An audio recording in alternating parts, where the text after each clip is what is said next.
ಮಾನ್ಯ ಅಧ್ಯಕ್ಷೆ, 3,352 ಕೋಟಿ ರೂಪಾಯಿಯನ್ನ ಹೆಚ್ಚುವರಿಯಾಗಿ ನೀವು ಕೇಳಿದಿರಿ. ಈ ಹಣವನ್ನ ಎಲ್ಲಿಂದ ಒದಗಿಸ್ತೀರಿ? ನೀವು 5ನೇ ಪಾಯಿಂಟ್ ಅಲ್ಲಿ ಹೇಳಿದಿರಿ ಇದಕ್ಕೆ ಹೊಸ ಸಾಲವನ್ನು ಮಾಡಬೇಕು ಅಂತ ಹೇಳಿದಿರಿ. ಎಷ್ಟು ಸಾಲ ಮಾಡ್ತೀರಿ? ಅಥವಾ ಈ 3,500 ಕೋಟಿ ರೂಪಾಯಿಗೆ ಹೊಸ ಟ್ಯಾಕ್ಸ್ ಏನಾರು ಹಾಕ್ತೀರಾ? ಸಾಲ ಮಾಡೋದಾದ್ರೆ ಎಷ್ಟು ಸಾಲ ಮಾಡ್ತೀರಿ ಅನ್ನೋದನ್ನು ಸ್ಪಷ್ಟ ಮಾಡಬೇಕು. ಇದರಲ್ಲೆಲ್ಲೂ ಅದು ಸ್ಪಷ್ಟತೆ ಇಲ್ಲ.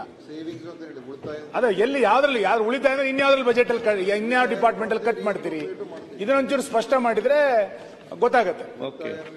ಈಗ ಮಾನ್ಯ ಅಧ್ಯಕ್ಷರೇ, ನನಗೆ ಬಹಳ ಆಶ್ಚರ್ಯ ಆಗ್ತಾ ಇದೆ. ಯಾವಾಗಲೂ ಕೂಡ ಇವ್ರ ಸರ್ಕಾರ ಇದ್ದಾಗಲೂ ಕೂಡ ಪೂರಕ ಅಂದಾಜುಗಳನ್ನ ಮಂಡಿಸಿದ್ದೀರಿ. ಅವರು ಹೇಳೋದ್ರ ಪ್ರಕಾರ ಎಲ್ಲಿಂದ ಬರ್ತದೆ ದುಡ್ಡು? ರಿಅಪ್ರೋಪ್ರಿಯೇಷನ್ ಇಂದ ಮಾಡ್ತೀವಿ, ತೆರಿಗೆ ಹೆಚ್ಚು ಮಾಡ್ತಕ್ಕಂಥದ್ದು ಮಾಡ್ತೀವಿ, ಸಾಲ ಮಾಡಬೇಕಾದ್ರೆ ಅಗತ್ಯ ಬಿದ್ದರೆ ಸಾಲ ಮಾಡ್ತೀವಿ. ಕೂತ್ಕೊಳ್ರಿ ಆಯ್ತಲ್ಲ, ಆಯ್ತಲ್ಲ, ಅದನ್ನೇ ಸಮರ್ಥನೆ ಮಾಡ್ಕೊಂಡ್ರೆ ಕೂತ್ಕೊಳ್ಳಿ. ಈಗ ಸಮರ್ಥನೆ ಮಾಡ್ಕೊಳ್ಳೋದಲ್ಲ, ಪೂರಕ ಅಂದಾಜುಗಳು ಮಂಡಿಸಲಿಕ್ಕೆ ಆರ್ಟಿಕಲ್ 205 ಕ್ಲಾಸ್ 1A ಅವಕಾಶ ಕಲ್ಪಿಸ್ಕೊಡ್ತದೆ. ಮತ್ತೆ ಅದು ಹೇಳಲಿಲ್ಲ ಅಂತ ಎಲ್ಲಿಂದ ಬರ್ತದೆ ಅಂತಂದ್ರೆ ತೆರಿಗೆ ವಸೂಲು ಮಾಡೋದ್ರಲ್ಲಿ ಹೆಚ್ಚು ಮಾಡ್ತೀವಿ, ತೆರಿಗೆ ರಿಸೀಟ್ಸ್ ಜಾಸ್ತಿ ಆಗುತ್ತೆ. ನಂಬರ್ 1. ನಂಬರ್ 2, ರಿಅಪ್ರೋಪ್ರಿಯೇಷನ್ ಮಾಡ್ತೀವಿ.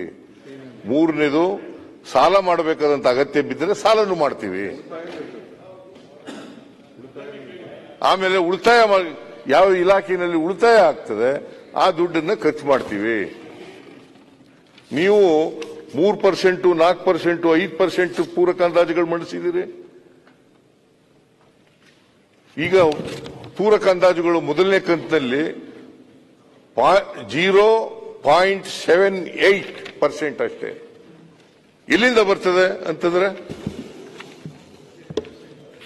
ರಿಅಪ್ರೋಪ್ರಿಯೇಷನ್ ಮಾಡೋದ್ರಿಂದ ಬರ್ತದೆ, ತೆರಿಗೆ ರಿಸೀಟ್ಸ್ ನಿಂದ ಬರ್ತದೆ, ಸಾಲ ಮಾಡೋದ್ರಿಂದ, ಸಾಲ ಅಗತ್ಯ ಬಿದ್ದರೆ ಸಾಲ ಮಾಡೋದ್ರಿಂದ ಬರ್ತದೆ. ಸೊ ಇದು ಈ ಬಾಬ್ಗಳಿಂದ ನಾವು ಈ ಸಪ್ಲಿಮೆಂಟರಿ ಎಸ್ಟಿಮೇಟ್ಸ್ ನಲ್ಲಿ ಖರ್ಚಾಗ್ತಕ್ಕಂಥ ಹಣವನ್ನು ಸರಿದೂಗಿಸ್ತಕ್ಕಂಥ ಕೆಲಸವನ್ನು ಮಾಡುತ್ತೇವೆ. ನಂಬರ್ 1.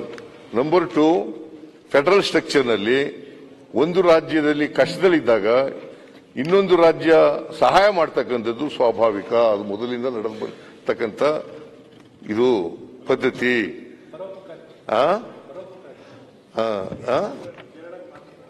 ನೀವು ಕರ್ನಾಟಕಕ್ಕೂ ಬೇರೆ ಮಾನವೀಯತೆ ಇಲ್ಲ ಅಂತ ಇಲ್ಲ.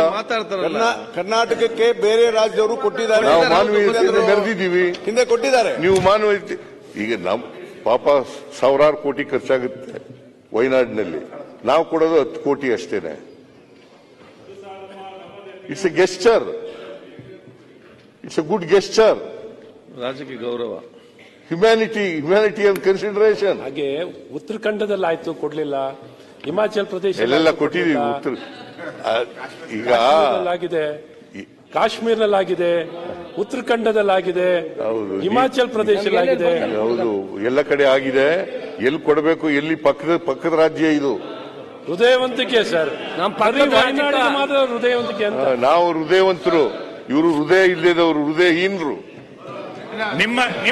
ನಿಮ್ಮ ಹೃದಯ ವಯನಾಡಿಗೆ ಮಾತ್ರ ಇರೋದು, ಬೇರೆ ಕಡೆ ಇಲ್ಲ. ನಿಮ್ಮ ಹೃದಯವಂತರು ನಾವು, ವಯನಾಡಿಗೆ ಮಾತ್ರ ಹೃದಯಹೀನರು. ಅದರಿಂದ ಮಾನ್ಯ ಅಧ್ಯಕ್ಷರೇ, ಇದು ಒಂದು. ಎರಡನೇದು, ವಿಜಯನಗರದಲ್ಲಿ ಇವರು ಹೇಳಿರೋದು, ಈಗ ಸಾಧನಾ ಸಮಾವೇಶ, ಕಾಂಗ್ರೆಸ್ ಸರ್ಕಾರದ ಸಾಧನಾ ಸಮಾವೇಶ. It is not A party function. Congress ಸರ್ಕಾರದ ಸಾಧನಾ ಸಮಾವೇಶ.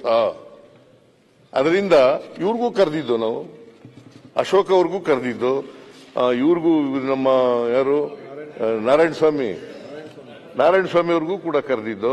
ನೀವು ಬರಲಿಲ್ಲ, ಬರಬೇಕಾಗಿತ್ತು ನೀವು. ಕಾಂಗ್ರೆಸ್ ಸರ್ಕಾರದಾಗಿದೆ.